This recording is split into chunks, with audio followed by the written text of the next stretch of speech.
Hey everyone, welcome back to my channel. I hope you're doing really well. And on this channel I like to talk about all things film, Blu-ray, physical media collecting. Today's video is going to be focused on films that I wish would get the Criterion treatment.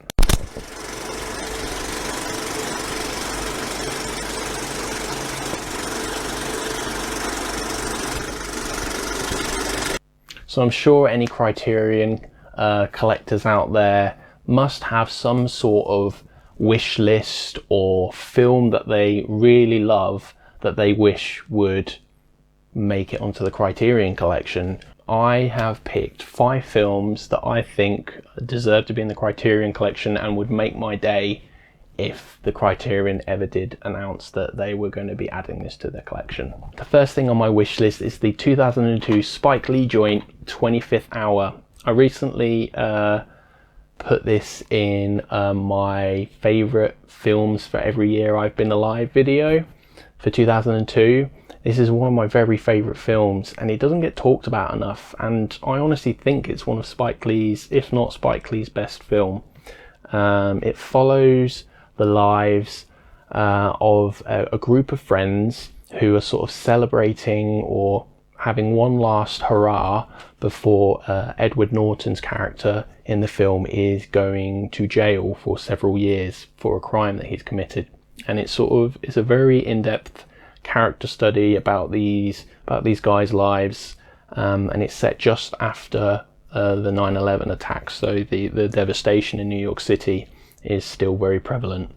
And it's just an absolutely amazing film that I don't see anybody talking about.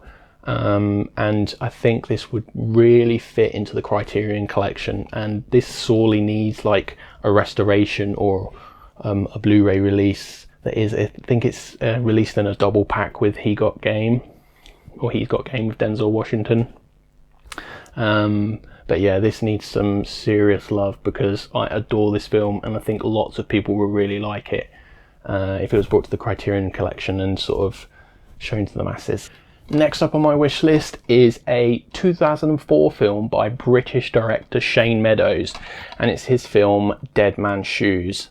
This is a classic revenge retribution tale, like set in gangland Midlands in England.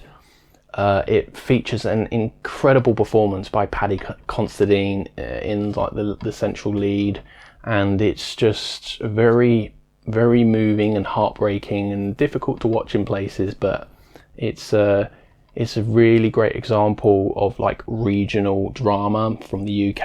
And I think Shane Meadows has made some of the great sort of British television as well with his series This Is England and the film This Is England as well. I haven't seen anything like this from the Criterion, and I think this would fit in, and a lot of people would really like this who haven't been exposed to it before. Next up on my wish list is an enigma of a film that on first viewing I found very difficult to take in and absorb, and on the second viewing not much change, but somehow the mood and tone of the film really connected with me. I'm talking about Charlie Kaufman's 2008 film Synecdoche, New York. I really find that difficult to pronounce. Synecdoche, New York, starring my favourite actor of all time, Philip Seymour Hoffman, in possibly his best performance. To describe this film is very difficult. I'll attempt it anyway, but it follows the life of this man, played by Philip Seymour Hoffman, from sort of like middle-aged until he's an old man.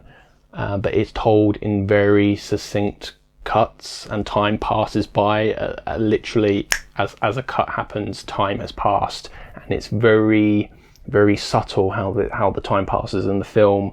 And this man is like an artist, and he's trying to build a miniature version of New York City in like a air hangar. It's very bizarre. I do think on here it's very misleading because it says the smash hit comedy of the year.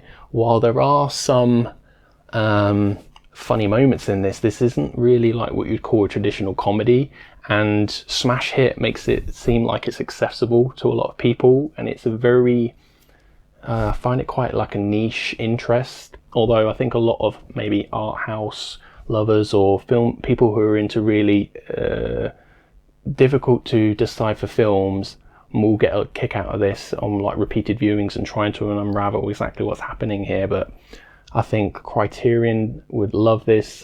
Charlie Kaufman is he's represented in the Criterion Collection through Being John Malkovich. I think that's his only film. Like, he wrote that. It was directed by Spike Jonze, but I think this would thoroughly deserve a spot in the Criterion Collection, and a lot more people would see it. Next up on my wish list is a Swedish vampire horror romance film directed by Thomas Alfredson, and it's Let the Right One In. I've always loved this film, but I found a new appreciation of this film recently as I had to study it, and it really made me realise that the Criterion is really missing things like modern horror type films. So the film follows a young boy named Oscar, and he sort of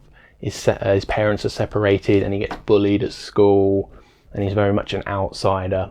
And then he sort of forms this relationship with a new girl who's moved into his like apartment building, and she turns out to be a vampire. And it's just about the exploration of their relationship and how two lost souls find one another.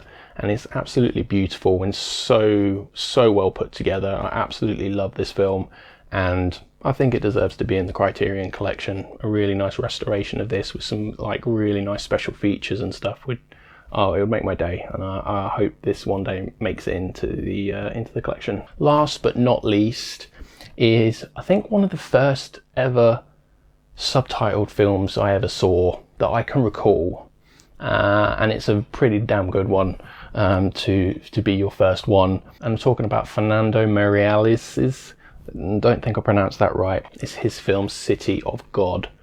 So this is a very gritty, hard-hitting sort of drama that follows several lives of people that live in like the biggest slum in Rio de Janeiro in Brazil.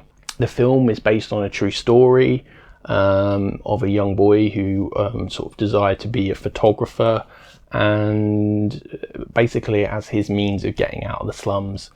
And it's just a glorious depiction of a world that most of us will never know about. And I really rate this film, and I think this film should have probably already been considered to be in the Criterion Collection. I'm not entirely sure exactly how the rights or how the Criterion picks their releases. I don't know if this has got any interest to being in the Criterion, but if it did, I would certainly pick it up, because I think this would perfectly fit into their mold and the sort of films that they like to release. So there we have it. There's 5 films that I would really like to be in the Criterion Collection. Let me know in the comments what you thought of my list, and what films would you like to have in the Criterion Collection. There must be some films that you absolutely love that haven't been announced or aren't in the collection yet, and tell me the reasons why you think they should be in the Criterion Collection.